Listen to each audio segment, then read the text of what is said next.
foram os fatores que motivaram a existência da Revolução Francesa e como que isso se deu, tá? Primeiramente, a gente vai falar sobre o conceito de revolução burguesa. Uma revolução burguesa é uma revolução de caráter econômico e social e estrutural, né?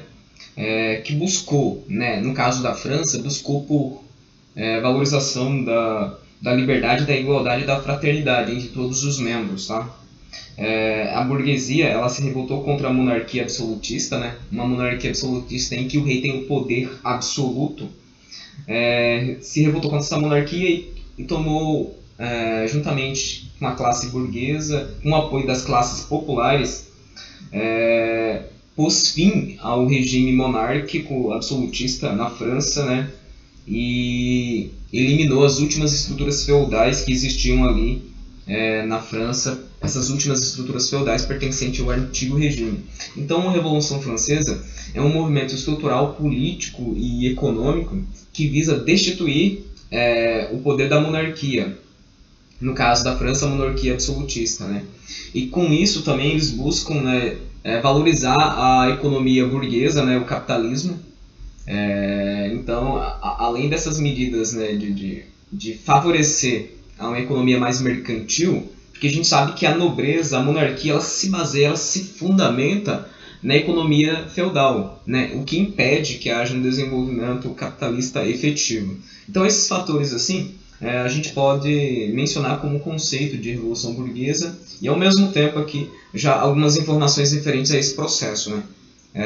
Então, como que era a França? Nesse período, século XVIII, a França era governada por Luís XVI. Então, Luís XVI era considerado um rei fraco que não dava atenção às classes, à classe burguesa, né? Que era uma classe rica, porém que não tinha poder político, né? Pagava impostos, sustentava o Estado francês. E tem a classe popular, os camponeses, os profissionais liberais, e todo tipo, os desempregados, todos esses desempregados estavam dentro de uma mesma classe ali. Então, essa classe, o clero e a nobreza, eles não pagavam impostos, e a burguesia e as classes mais populares pagavam impostos. Tudo isso, né, deixou a população extremamente descontente. Enquanto a nobreza e o clero viviam no luxo, desperdiçando alimentos, o restante da população passava fome, porque havia muita...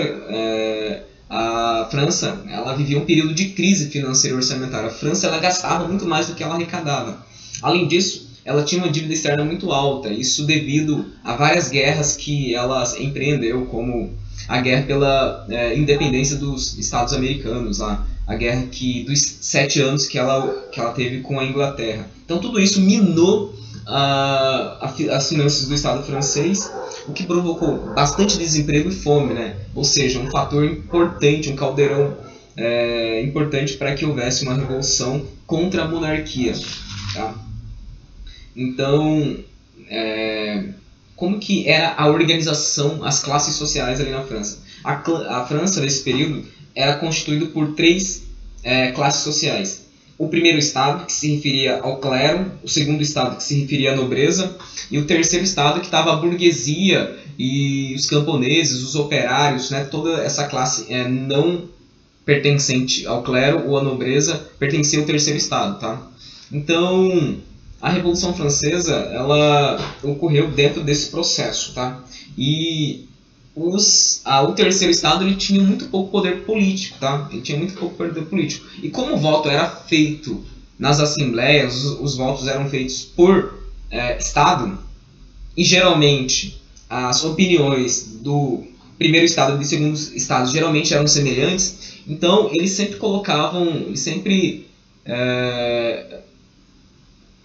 eram protagonistas em qualquer mudança administrativa que houvesse ali na França.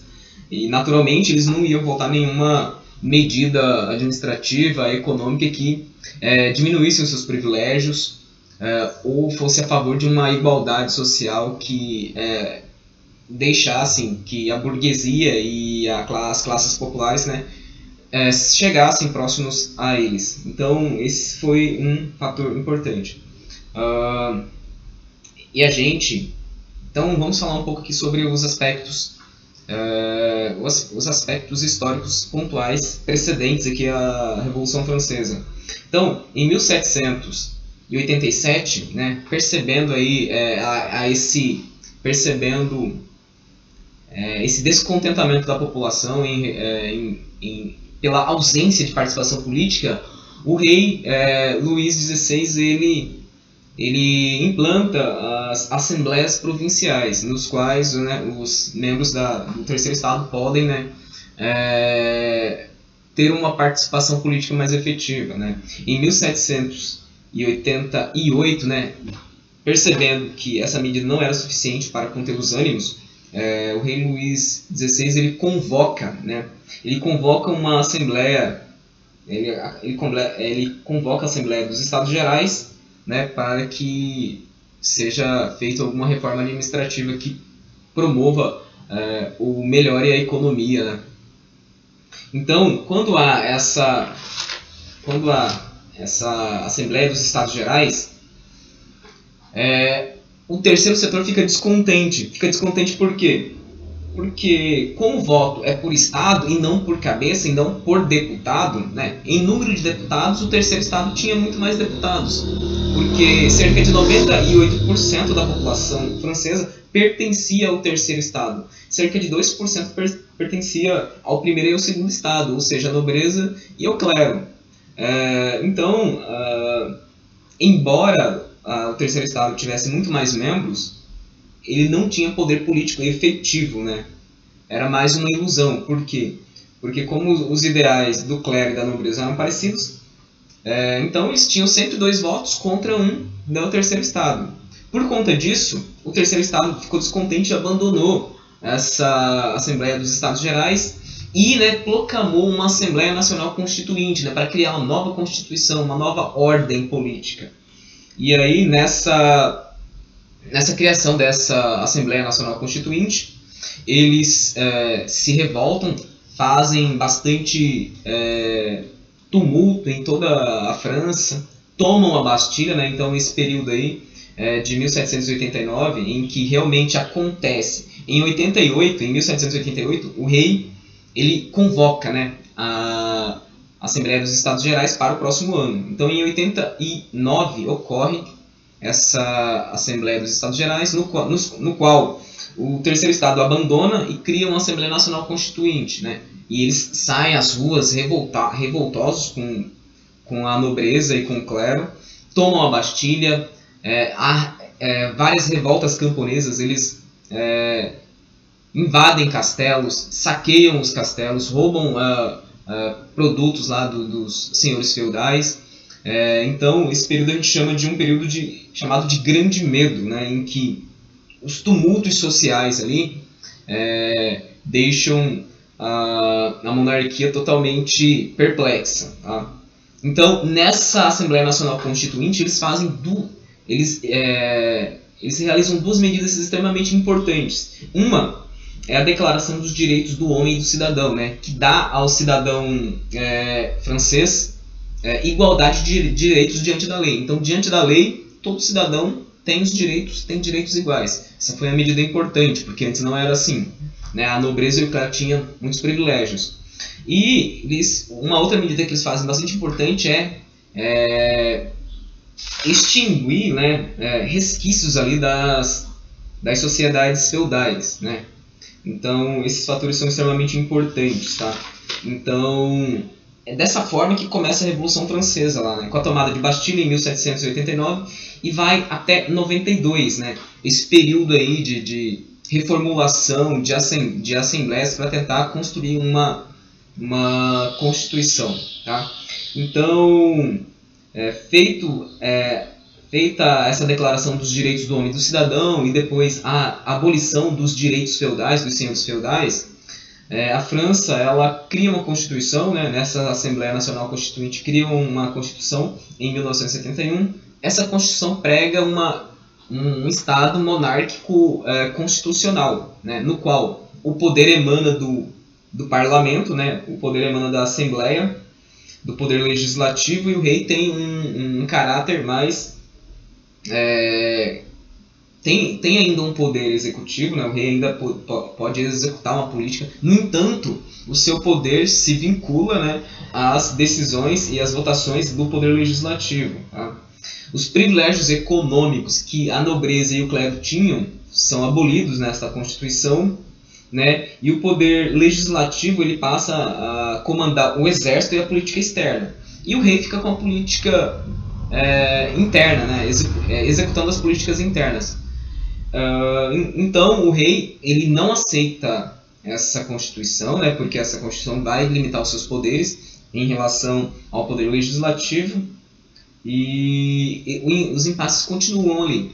Então, nesse processo, né, de Assembleia Nacional Constituinte, né, de mudança de uma ordem econômica, de uma ordem monárquica para uma ordem republicana, ocorrem alguns grupos sociais ali. Tá? Os principais são os jacobinos, que têm uma visão mais a favor da população, na população popular, né?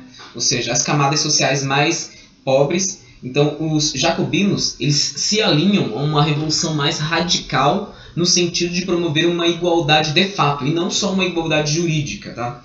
Então, ele é a favor às classes mais pobres e populares. A gente tem os girondinos, que são a favor de uma classe, eles são a favor da alta burguesia, eles não querem uma revolução profunda, né? Porque o que eles querem é manter alguns privilégios para que o teu modo de produção, para que o capitalismo os beneficie, né, nessa produção, nessa sociedade. A gente tem a planície, que é um grupo social ali que não tem uma classe social definida, não tem uma ideologia social definida. Ora eles votam a favor dos jacobinos, ora dos girondinos. E a gente tem os montanheses, que são uma espécie de jacobinos muito radical. Tá? Então a gente tem esses partidos políticos, né? Esses agrupamentos políticos. Tá? Primeiramente, quem detém o poder na França ali são os girondinos, são os jacobinos. Os jacobinos eles são o primeiro. Nesse período em que eles governam lá, a gente tem o chamado o período do Grande Terror, né? Grande Terror, ou regime do terror, no qual os jacobinos matam sumariamente qualquer pessoa que é contra a revolução, né? Então, qualquer pessoa que tem ideias contra-revolucionárias são exterminadas na guilhotina ou lâmina nacional, né? Como eles denominaram lá. E quem governa nesse período esse período ele é governado através da Convenção Nacional, né? Então, terminada lá a Assembleia Nacional Constituinte, que foi de 89 a 92, passado por esse processo, cria-se uma nova Assembleia Nacional Constituinte, que ela foi chamada de Convenção Nacional. E esse período vai de 92 a 95, né? De 1792 a 795. Essa Convenção Nacional ela é governada por 2 comitês.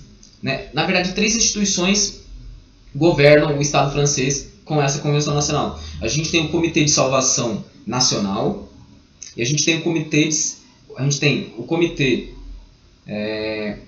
então a gente tem o Comitê de Salvação Pública e o Comitê de Segurança Geral e o Tribunal Revolucionário. Esse Tribunal Revolucionário ele simplesmente executa sumariamente qualquer pessoa que tenha a mínima dúvida sobre a revolução ou uma mínima crítica, né? Então, Maximilien Robespierre é o líder nesse processo dessa Convenção Nacional, desse Comitê de Salvação Pública. Tá? Então, a gente tem esse processo aqui.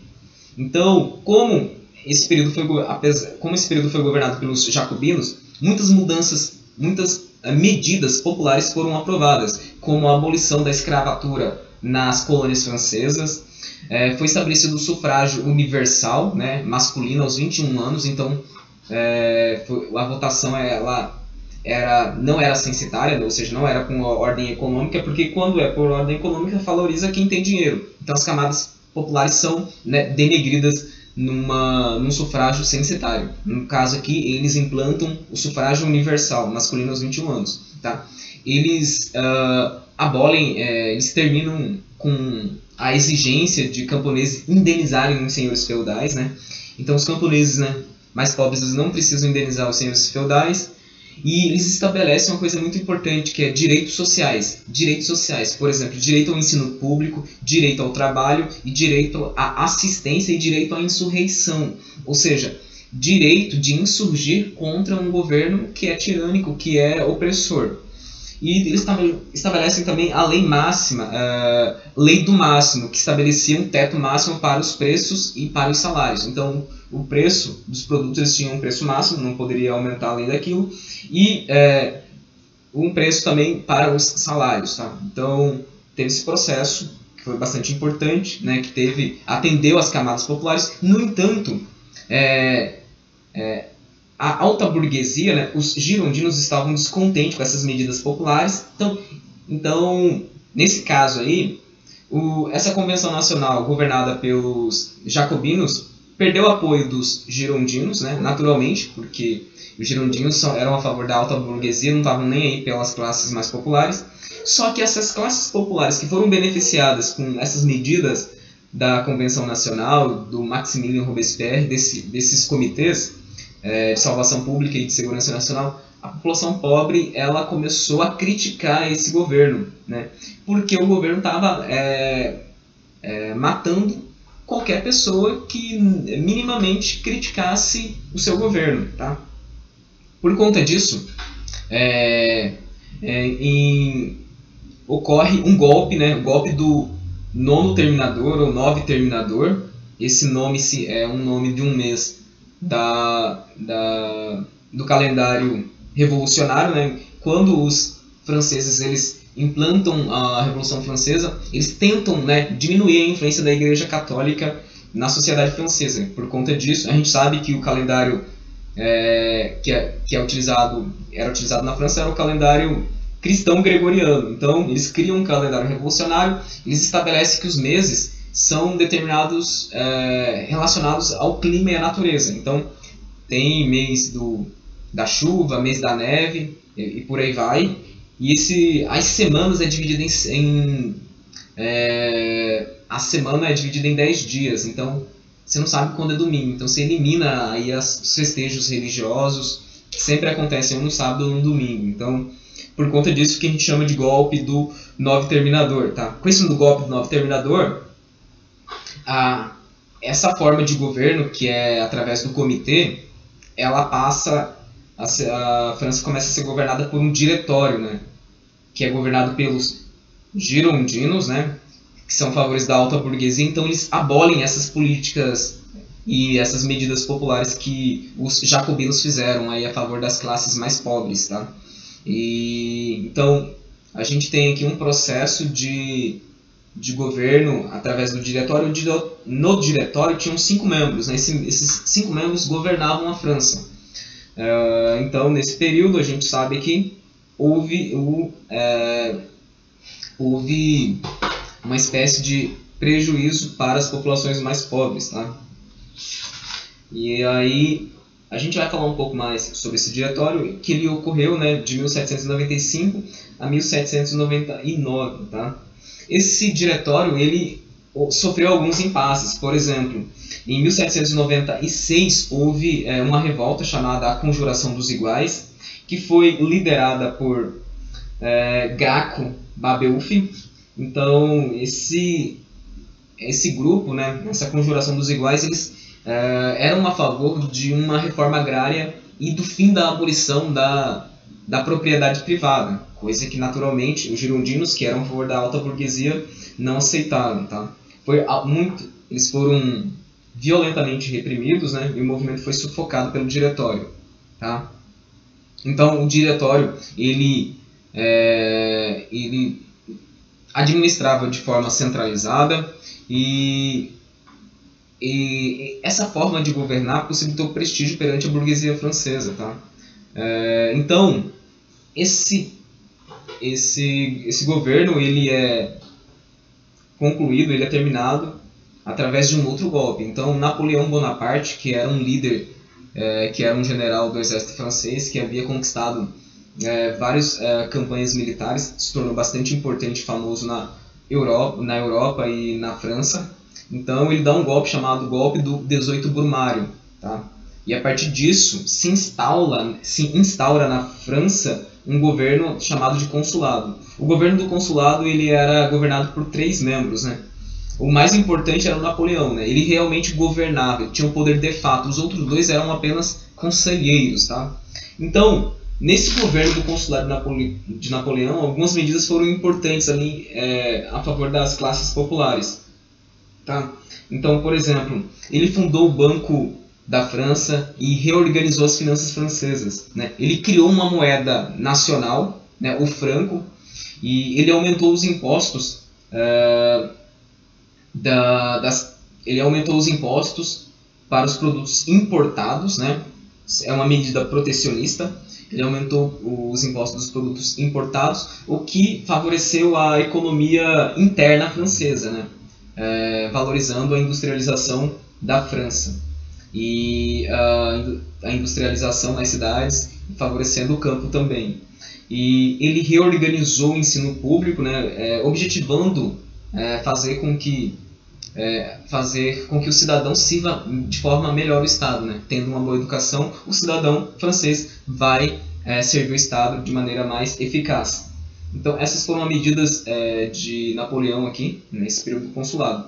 Então, esse governo aqui ele vai de 1799 a 1704, tá?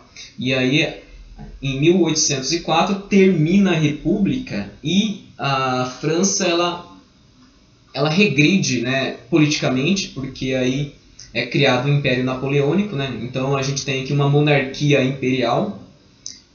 Então a França começa com ali os precedentes ali antes da Revolução Francesa. A gente tinha um reino monárquico, e agora com a coroação de Napoleão, né? Em 1804 a gente tem um reino imperial, né, governado pelo imperador Napoleão Bonaparte, tá? Então, ao se tornar imperador, o Napoleão Bonaparte ele começa a empreender uma política expansionista. Ele começa a querer resolver alguns problemas internos, melhorando a economia, tornando ela mais estável, né, e agradando a todos, tanto as camadas populares como as camadas da alta burguesia. Ele começa a ter uma política expansionista de conquistar vários territórios. E no início ele tem muito sucesso. Ele consegue conquistar regiões ali da Itália, consegue conquistar regiões de Espanha, regiões ali ao norte da França, tá? E tentou também conquistar a Inglaterra, mas ele teve muita dificuldade, porque todos esses outros territórios ele conseguiu conquistar com certa facilidade. Com a Inglaterra ele teve alguns problemas. Por conta disso, ele decretou o bloqueio continental. Esse bloqueio visava isolar economicamente a Inglaterra, né? Enfraquecendo seu poderio econômico e, ao mesmo tempo, né, fortalecendo a economia francesa. Qualquer país que não respeitasse o bloqueio continental, ele seria invadido pela França, tá? Então, a consequência disso foi que vários países deixaram de comercializar com a Inglaterra. Alguns não conseguiram fazer isso. Por exemplo, o Brasil. O país de Portugal, né? A monarquia portuguesa no período lá, ela tinha estreitas relações comerciais com a Inglaterra. Então, ela não poderia ela não podia respeitar esse acordo, porque ela dependia da economia inglesa. No entanto, se ela não respeitasse, ela seria invadida, e ela não tinha poder militar para empreender uma resistência contra os franceses. A consequência disso foi a sua vinda para o Brasil em 1808, tá? Então, a gente tem um outro fator aqui. A Rússia, ela não respeitou esse bloqueio continental, porque ela tinha lá uma economia baseada na manufatura e no trigo. Então ela abriu os portos russos para a economia com os ingleses. Sabendo disso, Napoleão, né, empreendeu uma invasão ao Império Russo, né? Porém, Napoleão foi derrotado pela tática do rei César Alexandre I, que sabendo que não tinham condições de fazer frente ao exército francês, frente a frente, eles, né, rumaram para o interior da Rússia, destruindo tudo que pudesse servir de alimento ou de estrutura para os franceses, né? E os franceses foram adentrando, os franceses com Napoleão foram adentrando no interior da Rússia, percebendo que não tinha ninguém, eles começaram a sofrer com frio. Naquele momento havia um inverno rigoroso e não tinha nada para que eles alimentassem. Eles não trouxeram suprimentos suficientes para manter uma guerra, né, em condições tão adversas. E aí, em 1913, Napoleão começa a retornar. Napoleão ele vai para essa guerra com a Rússia com 600 mil homens e retorna desmoralizado, né, com apenas cerca de 100 mil homens. Tá? E Napoleão, ele ocorre também ocorre uma coligação de países estrangeiros liderada pela Inglaterra que derrotam Napoleão, né, findando em 1815, né, o Império Napoleônico. Tá?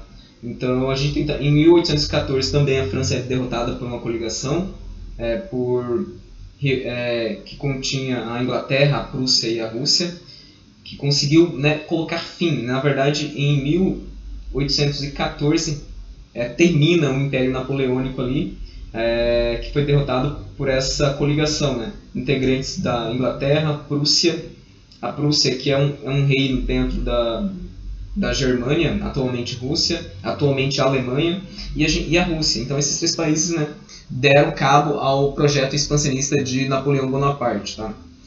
E assim, uma outra coligação formada pela Rússia, Prússia, Inglaterra e Áustria, né, derrotou em outubro de 1813 na Batalha das Nações em Leipzig. E aí, em 2014, em abril de 2014, Napoleão é deposto e ele é obrigado, né, a se exilar, né, na ilha de Elba, e ainda assim ia receber uma pensão de 2 milhões de francos anuais. Tá? E aí Napoleão, ele em 2015 ele retorna à França com 1.500 soldados e tenta, né, reaver o poder. No entanto, essa coligação formada por uma nova coligação liderada pela Inglaterra, né, põe fim de forma definitiva ao projeto expansionista napoleônico. Nesse período, quando o governo, no primeiro exílio de Napoleão, em 1814, a monarquia francesa ela é restaurada com o Luís XVIII. Tá? Luís XVIII começa a governar lá, ele governa poucos meses. Com o retorno de Napoleão, com esses 1.500 soldados, o rei Luís XVIII, né, da monarquia restaurada, ele manda o exército combater Napoleão. No entanto, o exército adere ao movimento napoleônico com bastante alegria, mostrando que Napoleão ainda tinha muita popularidade.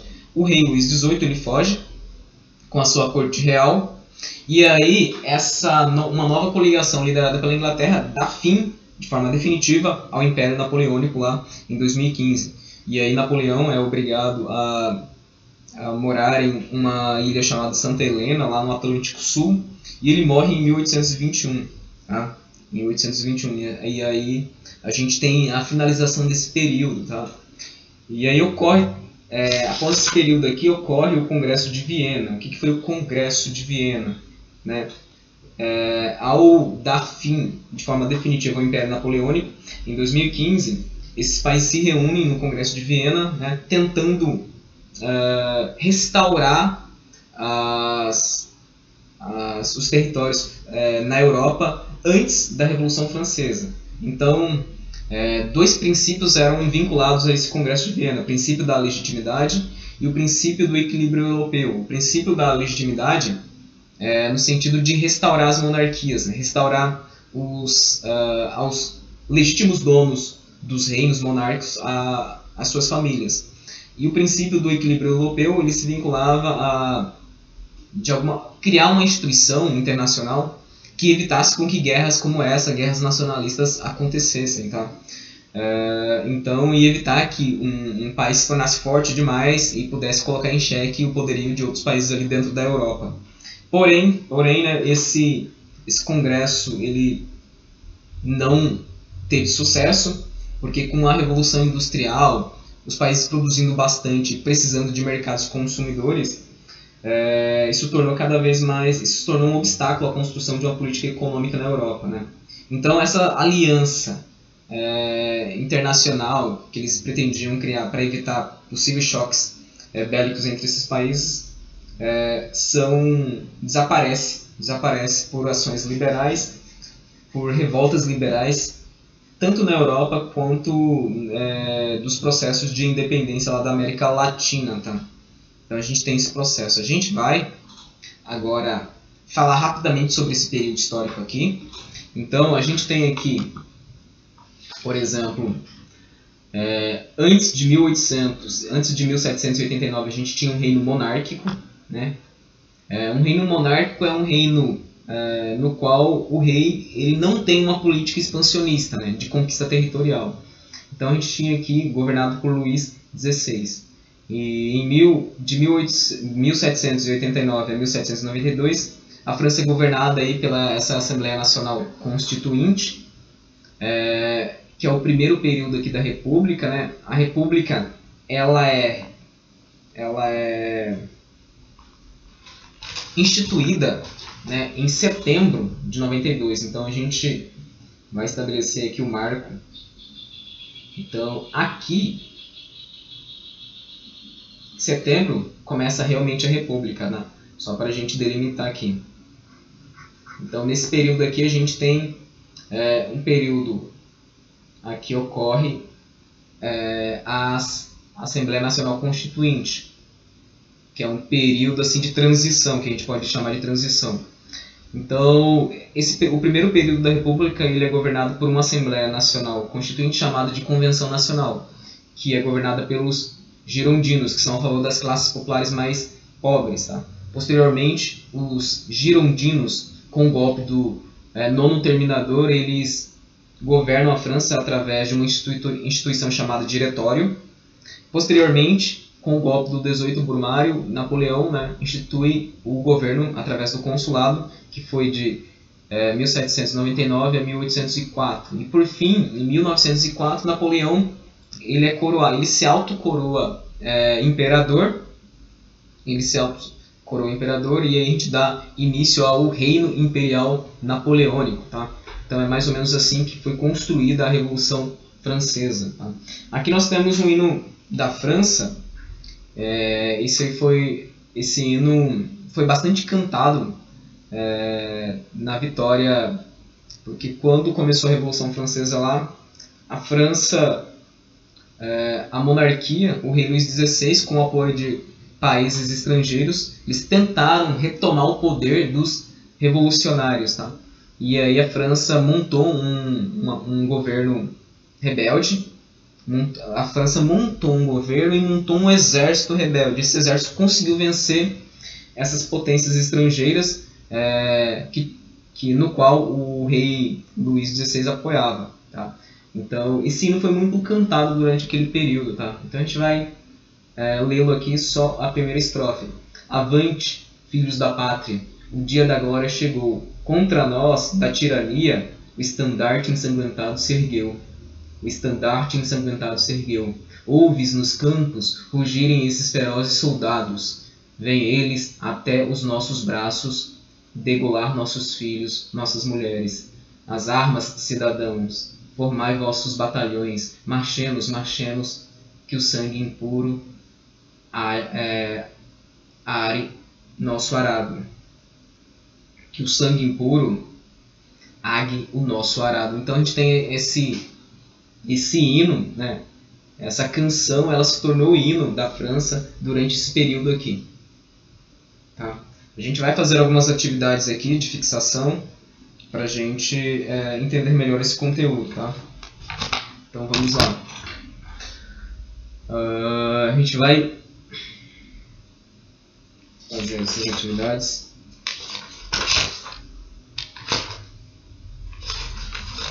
com o objetivo, né, de fixar o conteúdo. Então, a primeira atividade aqui é da página 53, a gente vai ler esse texto para em seguida responder as questões. Tá? Vamos ao texto então. A miséria de Paris no século XVIII é qualquer coisa de terrível. Ela está na paisagem cotidiana, onde convivem um contraste caro aos observadores, os pobres fadados a uma economia da precariedade e os integrados que não encontram o seu lugar, um trabalho, uma moradia. A vida cotidiana é feita de confrontação. A turba de pobres e dos miseráveis é tamanha em todos os bairros da cidade que, de carruagem, a pé, numa loja, não se consegue fazer nada devido ao número e à importunidade dos mendigos. É lastimável ouvir o relato de suas misérias, e se derdes algo a um, logo toda a chusma deles cairá sobre vós. Qual é o assunto do texto? Tá? Então, o assunto, esse texto aqui fala sobre a pobreza do povo francês. Tá? Então, a pobreza que existia na cidade de Paris no século XVIII. Tá? Questão 2. De acordo com o texto, em que locais é possível observar a desigualdade social na Paris do século XVIII? Bom, a gente consegue ver isso na paisagem cotidiana, conforme está no texto lá. Em todos os bairros de Paris, a gente consegue ver, né, de carruagem, a pé, numa loja, em qualquer lugar a gente consegue ver uma chusma, né, de pobres, uma turba de pobres, de mendigos que passam por necessidades, que passam por fome na Paris do século XVIII. Vamos agora à página 57 para a gente ler mais um fragmento de texto e responder as questões. Tá? Leia fragmentos da Declaração dos Direitos do Homem e do Cidadão e responda as questões. Artigo 2º. A finalidade de toda associação política é a conservação dos direitos naturais e imprescritíveis do homem. Esses direitos são a liberdade, a prosperidade, a segurança, a resistência e a opressão. Artigo 10º. Ninguém deve ser molestado pelas suas opiniões, mesmo religiosas, desde que a sua manifestação não perturbe a ordem pública estabelecida pela lei.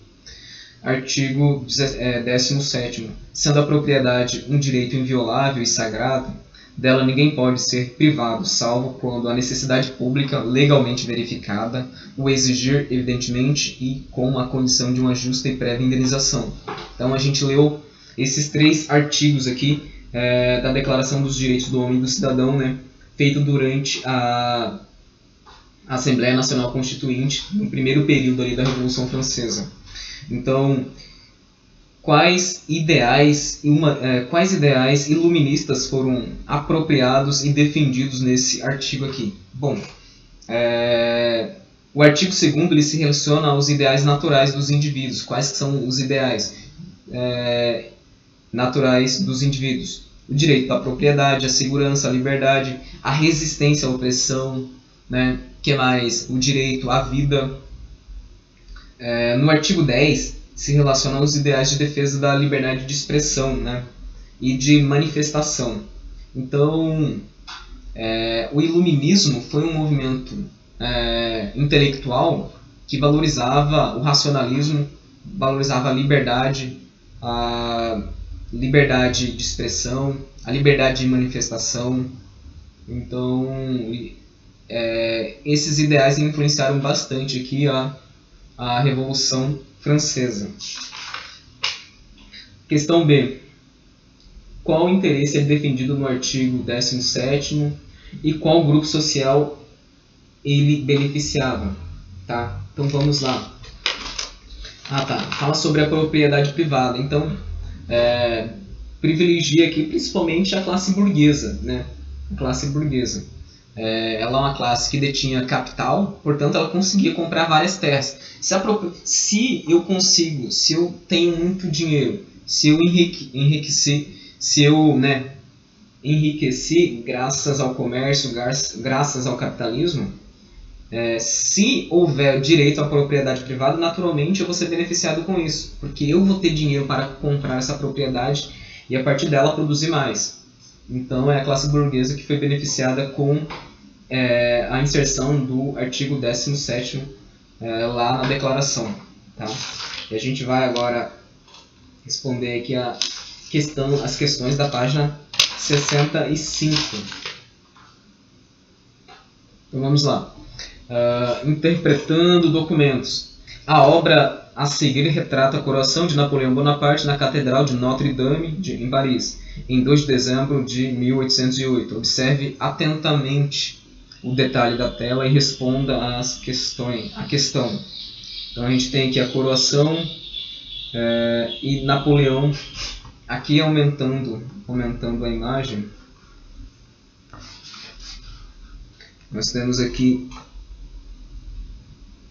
Napoleão se autocoroando e a sua mulher. Na verdade, aqui ele está a autocoroação de Napoleão como imperador francês. Tá? Então vamos à questão. Questão 1. Na Catedral de Notre-Dame, Napoleão se autocoroou, bem como coroou sua esposa Josefine como imperatriz, não permitindo que o Papa fizesse isso. Por que Napoleão agiu dessa forma? O que o fato simbolizou? Então, Napoleão ele quis demonstrar que o poder dele era imenso, né? E que até mesmo maior do que o poder do Papa. Isso simbolizava também que ele não precisava do aval do Papa para ser um imperador.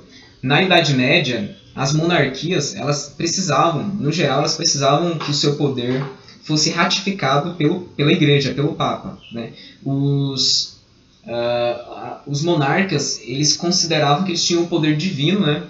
Que eles não poderiam ser contestados porque eles foram colocados nessa condição de reis por uma graça divina, então eles não poderiam ser contestados.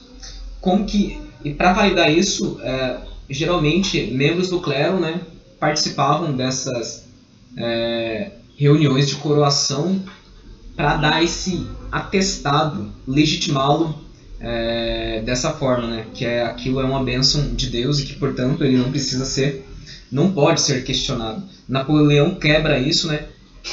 E uma outra coisa importante, ele valoriza a questão individual. Eu não tenho sangue nobre e eu consegui se tornar imperador pelo meu próprio valor, né? E assim, isso se vincula ao humanismo, à liberdade, ao individualismo, né? Ao antropocentrismo, no qual se estabelece o ideal de que você pode se fazer por si mesmo, né? Você pode construir o seu futuro de acordo com a sua individualidade, com as suas características, com os seus méritos próprios.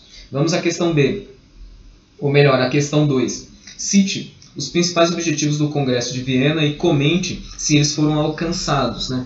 Os principais objetivos do Congresso de Viena era restaurar a ordem do antigo regime, né?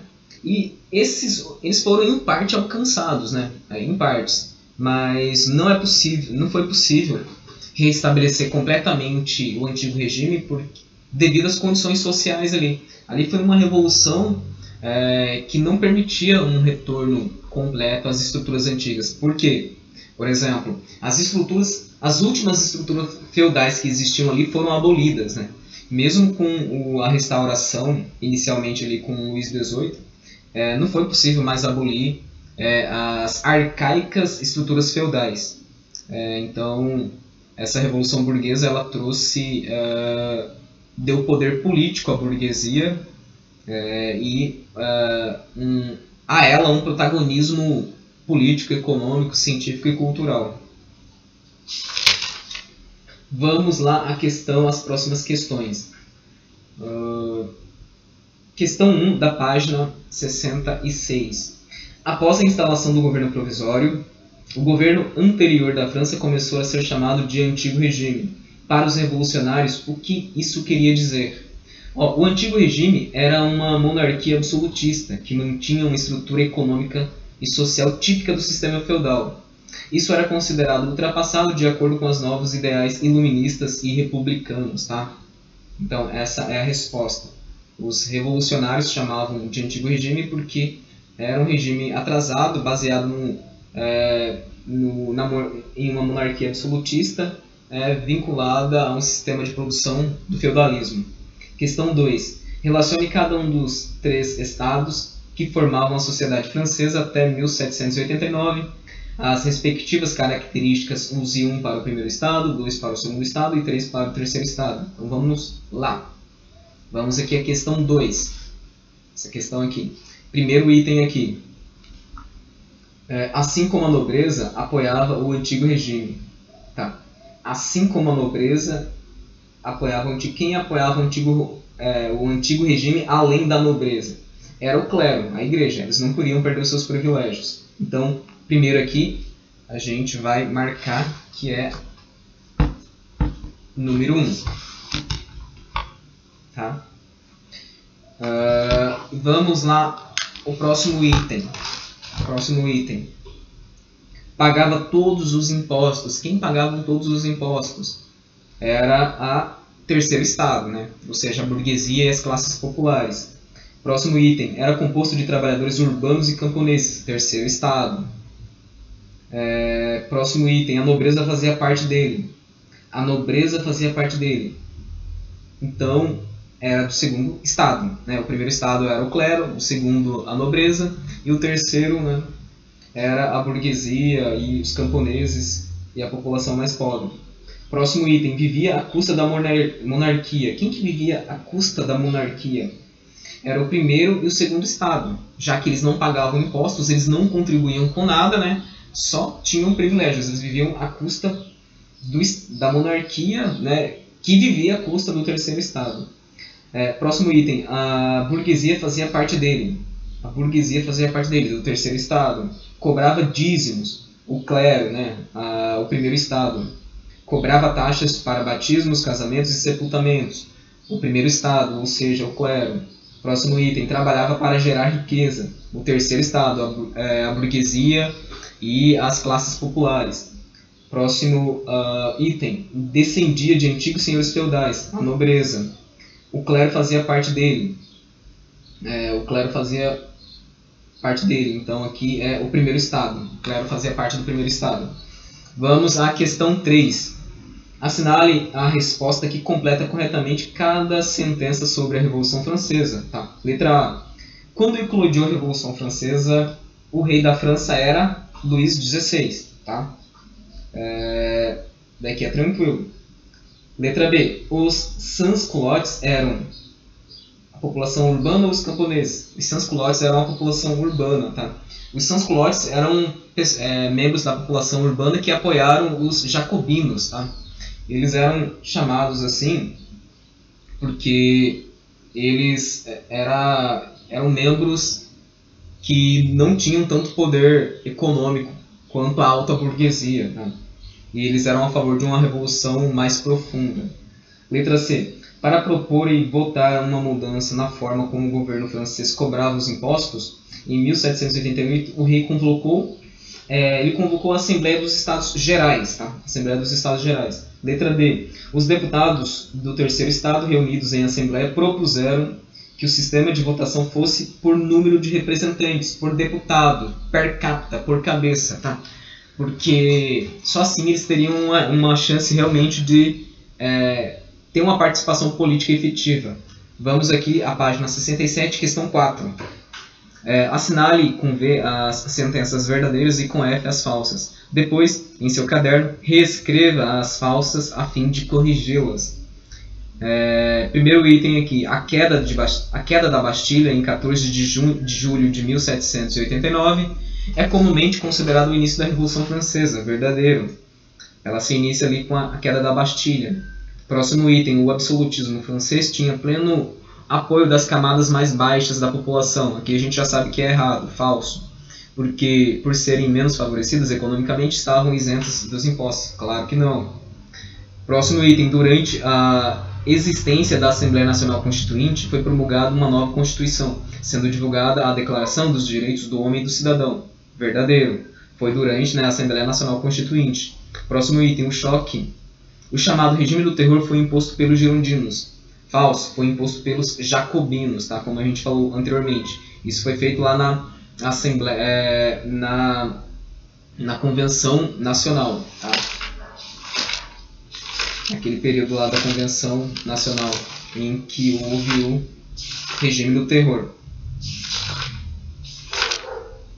Vamos lá às próximas questões aqui.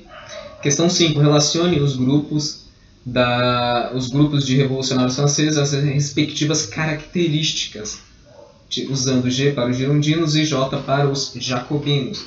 Eram burgueses ricos, eram girondinos. Próximo item. Eram representantes da pequena e da média burguesia, jacobinos. Dentre eles aqui os sans-culottes. Próximo item. Entre eles havia professores, médicos e alguns profissionais liberais. Eram os jacobinos. Próximo item. Eram de tendência moderada. Eram os girondinos. Né? Eles não queriam uma revolução profunda. Eles queriam uma revolução moderada. Próximo item. Procuravam impedir as conquistas populares mais radicais. Os girondinos. Próximo item. Eram representantes das camadas camponesas de Paris. Jacobinos. E o último item aqui representavam a principal força popular, jacobinos, né? Jacobinos representavam realmente a força popular ali, o povo, né, de alguma forma sendo protagonista desse processo revolucionário. Vamos à questão 6. Então aqui vamos ler o trecho aqui e em seguida responder as questões. Em nosso país queremos substituir o egoísmo pela moral, a honra pela probidade, os usos pelos princípios, as conveniências pelos deveres, a tirania da moda pelo império da razão, o desprezo, a desgraça pelo desprezo ao vício, a intolerância pelo orgulho, a vaidade pela grandeza de alma, o amor ao dinheiro pelo amor à glória, a boa companhia pelas boas pessoas, a intriga pelo mérito, o espirituoso pelo gênio, o brilho pela verdade, o tédio pela volúpia pelo encanto da felicidade, a mesquinharia dos grandes pela grandeza do homem. Então esse trecho aqui fala sobre a Revolução Francesa. Texto aqui de Perrault, Revolução Francesa e a Vida Privada. Vamos à questão. O discurso de Robespierre, Maximilien Robespierre, de 5 de fevereiro de 1794, do qual o trecho é transcrito acima, relaciona-se a qual dos grupos políticos envolvidos na Revolução Francesa. Tá? Aqui a gente pode fazer diretamente. Eu falei anteriormente que Robespierre foi o líder, né? Maximilien Robespierre foi o líder do primeiro processo de administração no processo revolucionário, que foi a Convenção Nacional, né? Ele foi membro ali do regime do terror. Então, aos representantes da pequena e média burguesia e das camadas populares que desejavam justiça social e direitos políticos. Essa aqui é a questão correta, tá? Vamos ver por que as outras estão incorretas. A alta burguesia que desejava participar do poder legislativo francês, não, né? Ao clero, a alta burguesia, ela pertencia aos girondinos, elas eram a favor de uma revolução moderada, elas não queriam estender uma igualdade para as camadas mais pobres. Letra B, o clero francês, também não, clero, eles eram contra uma revolução mais profunda, né, porque eles queriam manter seus privilégios. Letra C, os militares oriundos da pequena e média burguesia, que derrotaram as potências rivais e queriam reorganizar a França internamente. Tá? Não, esse discurso de Robespierre não se relaciona aos militares. Letra D, a nobreza esclarecida, que em função do seu contato com os intelectuais iluministas desejavam extinguir o absolutismo francês. Também não, tá? Então, esse discurso aqui é um discurso de Robespierre em 5 de fevereiro de 94, do qual o trecho é transcrito, a parte acima, relaciona-se a qual grupo social envolvido na Revolução Francesa. Então, representa aqui o grupo da pequena e média burguesia, das camadas populares, que desejavam uma justiça social e direitos políticos mais profundos. Tá? Vamos ao exercício 7. Explique o que foi o chamado governo do Diretório e aponte o grupo social no poder durante esse período. Tá? A resposta é a seguinte. Diretório é um período em que os girondinos, grupo formado pela alta burguesia, assumiram o poder na França temendo mudanças mais significativas, temendo que mudanças sociais mais significativas acontecessem, caso os jacobinos permanecessem no comando da República. Então eles tomaram o poder dos jacobinos com o golpe do nono terminador, receoso de que essa política dos jacobinos, né, aprofundasse ainda mais a Revolução Francesa, né, que ela chegasse até as camadas populares. Questão 8. Explique como era o governo consular de Napoleão Bonaparte, instituído logo após o tumultuado período da Revolução Francesa. Então, Napoleão Bonaparte, com o golpe do 18 Brumário, ele instala o consulado. Então, eram 3 cônsules que dividiam o poder. Napoleão era o mais importante desses 3. Os outros 2 tinham apenas funções de conselheiros. Tá? Então, Napoleão ele podia administrar, nomear ministro, fazer a política externa, a política interna. Então, Napoleão tinha um poder muito forte nesse período de governo chamado consulado. Questão 9. Uma das características do governo napoleônico foi a rivalidade da França com a Inglaterra, que se caracterizou por conflitos militares e medidas econômicas, como o bloqueio continental, decretado em 1806. O que foi o bloqueio continental e de que forma ele afetava a economia da Inglaterra e da França? Bom, o bloqueio continental ele foi uma medida estabelecida pelo imperador Napoleão Bonaparte, que visava isolar economicamente a Inglaterra, impedindo que qualquer nação europeia, né, tivesse contato comercial com a Inglaterra. Dessa forma, né, ele conseguia enfraquecer economicamente a Inglaterra e fortalecia a economia francesa, tá? Porque a economia francesa já estava despontando naquele momento, estava melhorando, então esses outros países poderiam comercializar com a França, sabendo já que não podiam comercializar com a Inglaterra. Tá? Então o bloqueio continental ele estabeleceu que os reinos europeus não poderiam comercializar com a Inglaterra, sob pena de serem invadidos, tá? Pelo exército francês. E a medida visava o isolamento comercial inglês e também o fortalecimento da indústria francesa. Questão 10. O que foi e quais os objetivos do Congresso de Viena? O Congresso de Viena foi uma reunião diplomática entre os reinos europeus que haviam vencido Napoleão Bonaparte. Um dos objetivos do Congresso era estabelecer uma política de alianças entre os reinos europeus para evitar que processos revolucionários, como o francês, ameaçassem o poder dos monarcas. Foram defendidos o retorno das monarquias destituídas do poder, o reestabelecimento das fronteiras anteriores a 1789 e o equilíbrio econômico entre as nações europeias. Questão 11. Quais questões econômicas inviabilizaram os objetivos do Congresso de Viena? A industrialização, que fazia das nações europeias disputarem mercados consumidores e fornecedores de matéria-prima. Então, a industrialização acelerada ela impediu que o Congresso de Viena e a aliança entre as nações europeias ocorresse, né? Porque elas começaram a brigar por mercados consumidores e por matéria-prima. Então, essas são as questões. Caros estudantes, por hoje é só e até breve.